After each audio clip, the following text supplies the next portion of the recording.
তো এপিসোডের শুরুতেই আমরা দেখি যে ইয়ামাতো কাকিরুকে কিস করতে গিয়েও নিজেকে কন্ট্রোল করে আর বলে যে কালকে দেখা হচ্ছে এই বলে চলে যায়। তো কাকিরু তখনই উঠে পড়ে আর ওই পুতুলটাকে জড়িয়ে ধরে বলে যে আমি তো ভেবেছিলাম ও আমাকে কিস করেই নেবে। তো নেক্সট দিনে আমরা দেখি যে স্কুলে সবাই লাভি ডাবি ছিল, সবাইকে অনেক কিউট লাগছিল। তো ফুজিনো বলে যে ওই সাকি সাকাটি অনেক কাজে লেগেছে। তো ফুজিনো নিজের যে ক্রিসমাস ডেতে ওর গার্লফ্রেন্ডের সাথে কী কী প্ল্যান ছিল সেগুলোই বলছিল কাকিরুকে, মানে কী কী করবে ওই দিন। তো কাকিরুকে ও জিজ্ঞেস করে যে তোমাকে যে মেয়েটি প্রপোজ করেছিল তার কি হলো। তো কাকিরু এদিকে ভাবতে থাকে যে ও কিভাবে ক্রিসমাস ডেতে ইয়ামাতোর কাছে নিজের ভালোবাসা প্রকাশ করবে।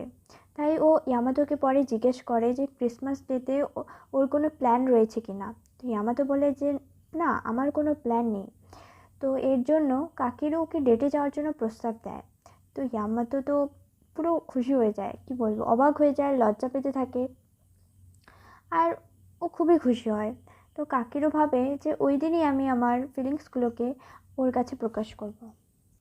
কাকিরও এতদিন পড়াশোনার ব্যাপারে ইয়ামাতোর ওপরই নির্ভর করেছিল, তাই ও নিজে কিছু করতে চায়।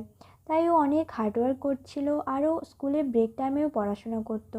এটা দেখে হোসাকা আর ওর বন্ধুগুলো ইয়ামাতোকে টিস করতে থাকে আর বলে যে তুমি কাকিরুকে মিস করছো তাই না, আরে বলো না, বলছো না কেন।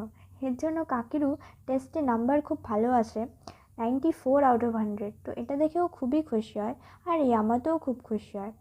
এদিকে ইয়ামাতোর সঙ্গে ডেটে যাওয়ার জন্য কাকিরু কোন ড্রেসটা পরবে এটা নিয়ে অনেক ভাবছিল আর এক্সাইটেড হচ্ছিল আর বলছিল আরে এসব আমি কি করছি, আমি এত কেন ভাবছি, আরে কালকেই তো ক্রিসমাস।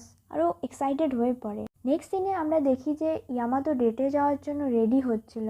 তখন তার বোন মিকোতো এসে বলে যে কাকিরু এখনও তোমার কনফেশনের উত্তর দেয়নি, এমনটা হবে না তো যে এতদিন ওয়েট করানোর পর তোমাকেও রিজেক্ট করে দিল।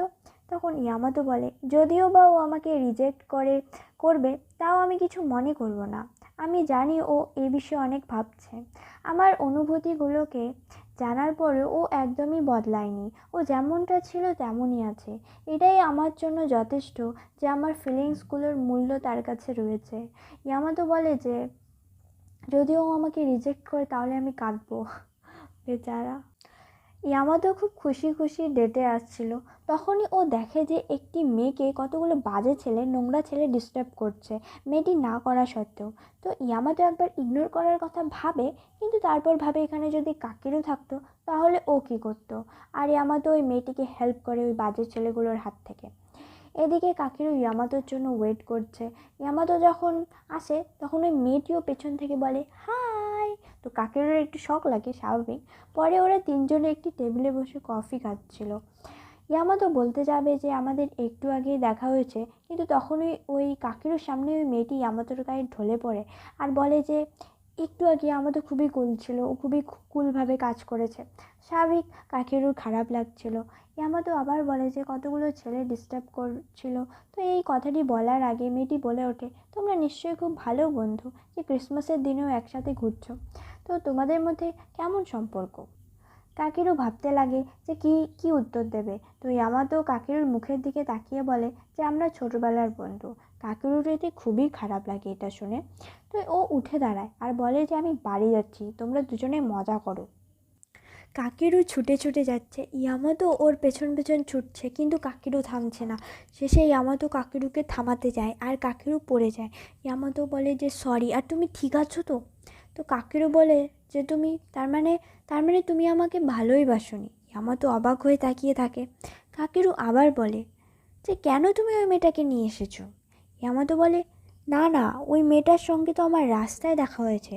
কাকিরু বলে যে ইয়ামাতো সবসময় আমাকে কনফিউজ ফিল করায়। আজকের জন্য আমি খুবই এক্সাইটেড ছিলাম, কিন্তু শেষ পর্যন্ত নিজেই আমি বোকা সেজে যাই আর কাঁদতে লাগে। ইয়ামাতো বলে যে এটা সত্যি নয়, আমি নিজেও ঘাবড়েছিলাম, তাই বারবার তোমার থেকে পালিয়ে যাচ্ছিলাম, কিন্তু আমি খুশি যে আমি তোমার প্রেমে পড়েছি। এরপর বলে যে কিভাবে ওই মেয়েটির সঙ্গে তার দেখা হয়েছিল। এটা শুনে কাকিরুর একটু শান্তি লাগে।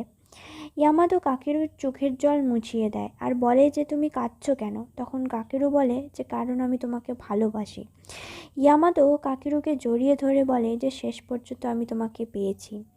খুব একটা আবেগপূর্ণ মুহূর্তের তৈরি হয়। এরপর ইয়ামাতো কাকেরুকে কিস করতে যাবে, তখনই কাকেরুর হাঁচি আসে আর দুজনেই হাসতে লাগে। পরে আমরা দেখি যে কাকেরু ইয়ামাতোর বাড়িতে স্নান করছিল বাথটাবে, এবং পরের সিনে আমরা দেখি যে ইয়ামাতো কাকেরুর চুল শুকিয়ে দিচ্ছিল আর বলতে লাগে তোমার চুলগুলো খুবই সুন্দর, আমার খুবই ভালো লাগে, কি সুন্দর ফ্লুপি ফ্লুপি। কাকেরু বলে যে তোমার চুলগুলো আমার ভালো লাগে, কীরকম সিল্কি সিল্কি।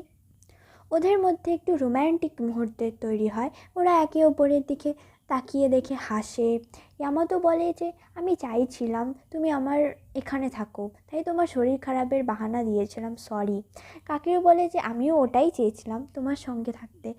ওদেরকে খুবই কিউট লাগে। নেক্সট দিন ওরা একসঙ্গে স্কুলে আসে।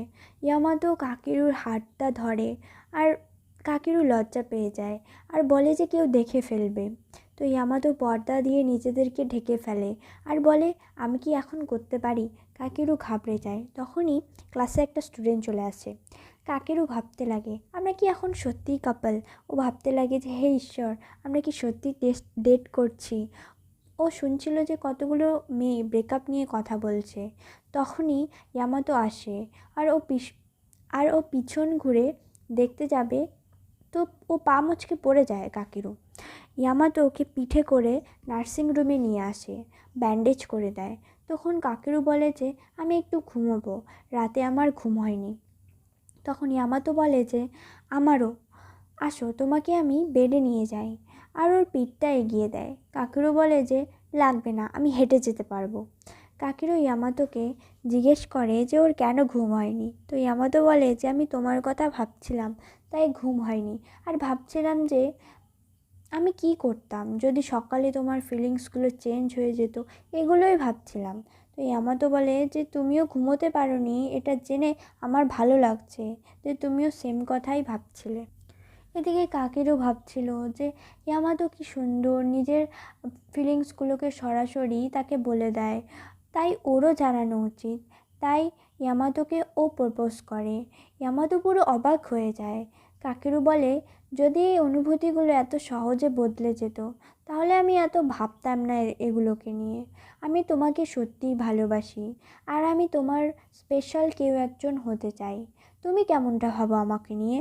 ইয়ামাতো বলে যে আমি একই ভাবি। ইয়ামাতো কাকেরুকে প্রপোজ করে। কাকেরু হ্যাঁ বলে।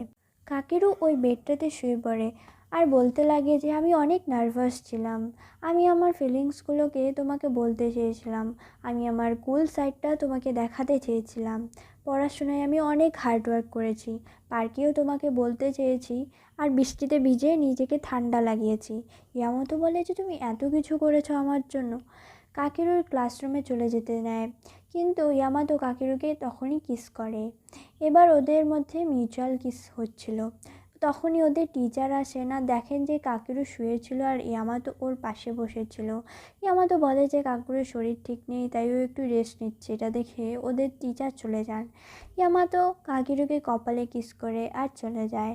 ইয়ামাতোকে বলতে শুনি যে এটা এতটাও বোঝা কঠিন নয় যে আমি তোমাকে এত কেন ভালোবাসি, কিন্তু আমি ভাবি যে কখনো আমি এটা ভাবিনি যে আমার এই ভালোবাসা তোমার কাছে পৌঁছাবে।